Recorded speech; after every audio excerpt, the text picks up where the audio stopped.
नगे च सुरेन्द्रे च कौशिके पाद संस्पृशि निर्विशेष मनस्काय श्री वीरस्वामिने नमः। आयारो आगम के प्रथम अध्ययन में कहा गया है, जे अध्यत्थम जानई से बहिया जानई, जे बहिया जानई से अध्यत्थम जानई। दो शब्द प्रयुक्त हुए हैं विशेषतया, वे हैं अध्यत्थम बहिया। अध्यत्थम अध्यात्म और बहिया बाह्य। जो अध्यात्म को जानता है वह बाह्य को जानता है, जो बाह्य को जानता है वह अध्यात्म को जानता है। एक अध्यात्म का जगत है, दूसरा बाह्य जगत है। एक चेतना का जगत है, आत्मा का जगत है, और दूसरा भौतिकता का जगत है, अचैतन्य का जगत है। अध्यात्म शब्द के अनेक संदर्भों में यहाँ आचारांग भाष्य में अनेक अर्थ बताए गए हैं। अध्यात्म क्या है? आत्मान मधिकृत्य प्रवृत्तम अध्यात्मम। अंतरात्मा में होने वाली प्रवृत्ति अध्यात्म है। मन से परे का चैतन्य अध्यात्म है। शरीर, वाणी और मन की भिन्नता होने पर भी चेतना की जो सदृशता है, समानता है, वह अध्यात्म है। संवेदन अध्यात्म है। और पांचवां अर्थ बताया गया है, वीतराग चेतना अध्यात्म है। वीतरागता में रहना अध्यात्म में रहना है। वीतरागता से बाहर रहना वो मानो बाह्य जगत में रहना है। तो आयारों में जो कहा गया, जो अध्यात्म को जानता है वह बाह्य को जानता है, जो बाह्य को जानता है वह अध्यात्म को जानता है। जहाँ तक ज्ञान की बात है तो ज्ञान तो अध्यात्म का भी हो सकता है और बाह्य जगत का भी ज्ञान हो सकता है। ज्ञान अपने आप में प्रकाशित होता है और ज्ञान दूसरों को प्रकाशित करने वाला भी होता है। ज्ञान अध्यात्म को भी जानता है और ज्ञान बाह्य को भी जानता है। केवल ज्ञान है, सर्वज्ञता है। एक केवल ज्ञानी मनुष्य अध्यात्म का तो वह है ही, अध्यात्म तो उसका जीवन है ही, अध्यात्म को तो जानता ही है। तो दुनिया भर की बाहर की बातों को भी, समस्त बाह्य बातों को भी वह केवल ज्ञानी मनुष्य जानता है। तो जो अध्यात्म को जानता है वह बाह्य को जानता है। तो बाह्य को जानने वाले केवल ज्ञानी अध्यात्म को भी जानते हैं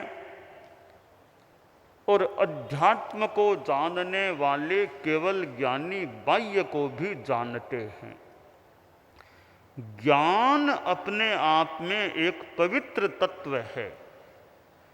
अच्छी बात का भी ज्ञान होता है और बुरी बात का भी, गलत बात का भी आदमी के पास ज्ञान हो सकता है। तो जान लेना, 3 शब्द हैं, हेय, उपादेय और ज्ञेय। छोड़ने योग्य, ग्रहण करने योग्य और जानने योग्य।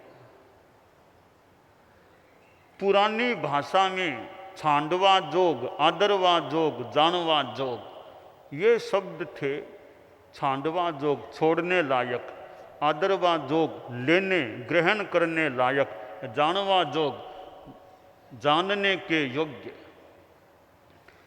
तो ज्ञेय तो सभी तत्व हैं। पुण्य भी ज्ञेय है, पाप भी ज्ञेय है, आश्रव भी ज्ञेय है, बंध भी ज्ञेय है। नव तत्वों में सारे ही तत्व ज्ञेय हैं, जानने लायक हैं। तो जानना तो अच्छे को भी बुरे को भी, दोनों का ज्ञान किया जाता है, किया जा सकता है। तो जहाँ तक शुद्ध ज्ञान की बात है तो पाप को भी जाना जाता है, पुण्य को भी जाना जाता है, आश्रव को भी जाना जाता है, तो संबर निर्जरा को भी जाना जाता है। तो जानना हो गया, ज्ञान हो गया। अब है हेय कि जान लिया यह अच्छा है, यह बुरा है। तो जो बुरा है वह हेय है, छोड़ने लायक है, त्यागने लायक है। नव तत्वों में जैसे पाप भी हेय है, बंध भी हेय है, आश्रव भी हेय है और पुण्य भी हेय है। पुण्य को भी छोड़ना होगा मोक्ष में जाने के लिए।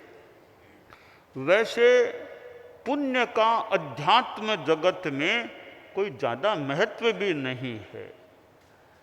एक जगह तो कहा गया कि माँ हो मेरे पुण्य न हो जाए, पुण्य नहीं चाहिए। पुण्य भौतिक होता है। एक दृष्टि से, एक संदर्भ में अध्यात्म से परे है, अलग है, वो बाह्य है, अध्यात्म नहीं है। पुण्य बाह्य है, वो कर्म है, पुद्गल है। भौतिक सुख सुविधा पुण्य से मिल सकती है, पर अध्यात्म की साधना में भौतिक सुख सुविधा की अवांछनीय कामना होनी भी नहीं चाहिए।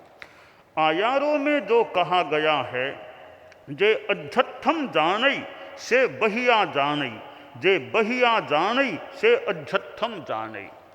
तो संबर, निर्जरा, मोक्ष ये अध्यात्म की चीजें हैं। तो इनको जाना जाता है, इनको जानने वाला यह पुण्य, पाप, बंध ये बाह्य हैं, इनको भी जानता है। हमारे यहाँ नव तत्व का ज्ञान करने की बात बताई गई। सम्यक्त्व के संदर्भ में भी आगम में कहा गया है कि तथ्यों को, तत्वों को जो उन पर श्रद्धा रखता है, जीवा जीवाय बंधोय पुन्नम पावा सवोतः संबरो निद्रा मुखो संते ए तहिया नवे तहियानम तो भावानम सद्भावे उवेशनम भावेनम सद्दहंतस्य सम्मत्तम तम वियाहियम। सम्यक्त्व के संदर्भ में नव तत्वों का बोध और श्रद्धा तो नव तत्वों में अच्छे भी हैं बुरे भी हैं, पर सबको जान लो, पुण्य को भी जान लो, पाप को भी जान लो, बंध को भी जानो, आश्रव संबर निर्जरा मोक्ष जीव अजीव सबको जान लो। वैसे जीव अजीव ये दो ही तत्व हैं नव तत्वों में। जीव और अजीव ये दो मूल तत्व हैं, बाकी 7 हैं वो इन्हीं के विभाग हैं, अंश हैं। जीव अजीव में 9 ही तत्व समाविष्ट हो सकते हैं। 9 तत्वों में हमारी परंपरा में 5 तत्वों को जीव बताया गया है, 4 को अजीव बताया गया है। जीव, आश्रव, संबर, निर्जरा, मोक्ष ये 5 तत्व जीव हैं। अजीव, पुण्य, पाप, बंध ये 4 तत्व अजीव हैं। तो जीव अजीव में 9 ही तत्वों का समावेश किया जा सकता है। तो हमें मोक्ष को भी जानना है, निर्जरा को भी जानना है, संबर को भी जानना चाहिए, तो आश्रव को भी जानना चाहिए। अहिंसा को जानना है तो हिंसा को भी जानना चाहिए। हिंसा को जानेंगे तो अहिंसा का पालन कर सकेंगे। इसलिए प्रतिपक्ष को भी जानना अपेक्षित होता है, हो सकता है। तो अब हमें किसी सिद्धांत का अध्ययन करना है। एक ग्रंथ में किसी सिद्धांत का खंडन है, तो हम खंडन की बात को पढ़ रहे हैं, तो साथ में पूर्व पक्ष का भी ज्ञान हो। अगर किसी का खंडन करना भी है तो पूर्व पक्ष का अध्ययन करना जरूरी है। पूर्व पक्ष को अच्छी तरह जान लेंगे तो खंडन भी न्यायपूर्ण हो सकता है। पूर्व पक्ष का ज्ञान पूरा है ने ऐसे ही खंडन में बोलना शुरू कर दिया तो वह खंडन भी कहीं निष्प्राण भी हो सकता है। तो खंडन करें, किसी बात के विरुद्ध में स्टेटमेंट दें, वक्तव्य दें, तो पहले पूर्व पक्ष जिसका खंडन करना है उस सिद्धांत का ज्ञान हमें होना चाहिए, तो हम खंडन करें, उसका भी महत्व है।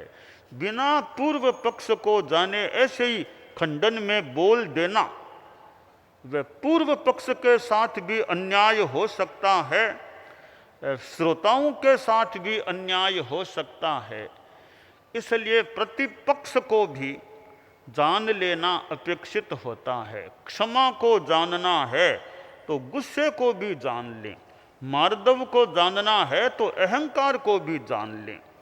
तो ज्ञेय सभी तत्व हैं, फिर हेय जो हैं उनको छोड़ना चाहिए।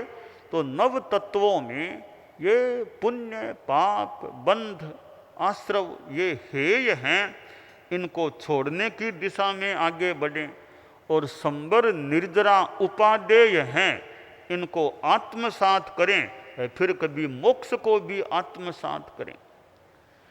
तो आयारों में जो कहा गया है, जे अध्यत्थम जानई से बहिया जानई, जे बहिया जानई से अध्यत्थम जानई। जो अध्यात्म को जानता है वह बाह्य को जानता है, जो बाह्य को जानता है वह अध्यात्म को जानता है। तो नव तत्वों के आलोक में हम ध्यान दें तो हम संबर, निर्जरा, मोक्ष को जानते हैं, वो अध्यात्म का पक्ष हो गया। तो पुण्य, पाप, बंध, आश्रव को भी जानते हैं या जानना चाहिए, यह बाह्य का मानो पक्ष हो गया। तो अध्यात्म और बाह्य दोनों का संबंध है। कोरा बाह्य को ही जाने और अध्यात्म को न जाने तो अपूर्ण ज्ञान होगा। कोरा अध्यात्म का ही ज्ञान है, बाह्य का ज्ञान नहीं है, तो भी अपूर्ण ज्ञान है। आध्यात्मिकता, वैज्ञानिकता। योगक्षेम वर्ष जब गुरुदेव तुलसी के सान्निध्य में सन 1989 में जैन विश्व भारती में लाडनों में आयोजित हुआ था। उस समय आध्यात्मिक वैज्ञानिक व्यक्तित्व का निर्माण, ऐसी बात कि आध्यात्मिकता भी साथ में वैज्ञानिकता भी, कि आध्यात्मिकता है ही, साथ में वैज्ञानिक दृष्टिकोण भी हो जाए। कोरी वैज्ञानिकता नहीं, साथ में आध्यात्मिकता भी हो।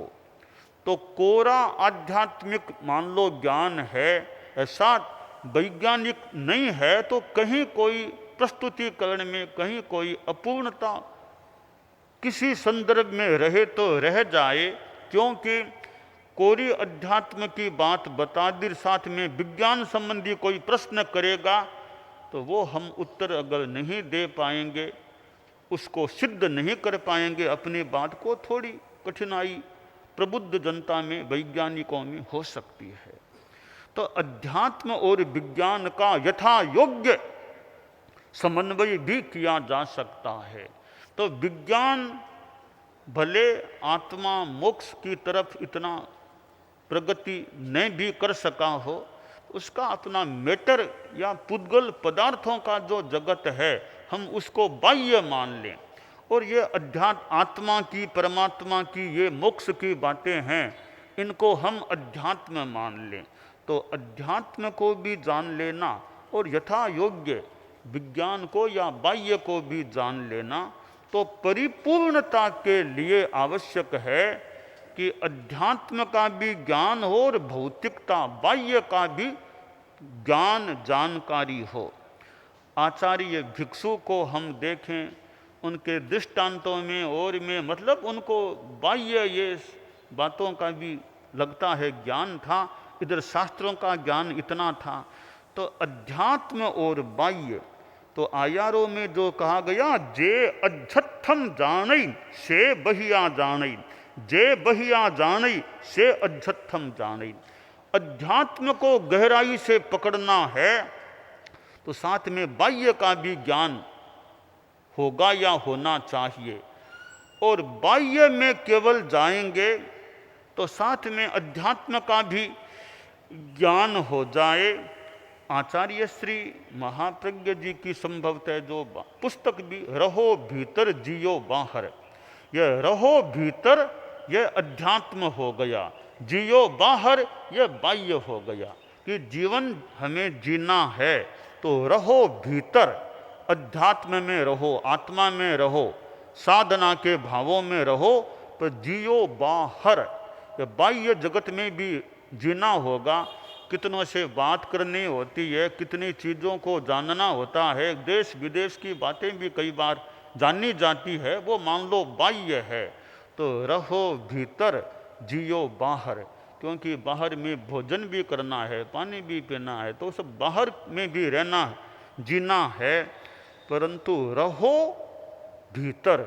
तो यह जो है रहो भीतर जियो बाहर, हम इसको इस सूत्र के साथ जोड़ सकते हैं, अध्यत्थम बहिया।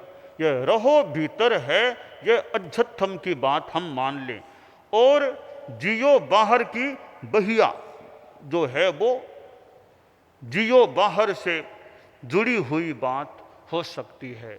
तो यह जे अध्यत्थम जानई से बहिया जानई, जे बहिया जानई से अध्यत्थम जानई, इसके साथ किसी संदर्भ में आचार्य श्री महाप्रज्ञ जी की जो पुस्तक रहो भीतर जियो बाहर, इस रहो भीतर जियो बाहर के इस शीर्षक को हम आयारों के इस सूत्र के आलोक में किसी संदर्भ में देख सकते हैं।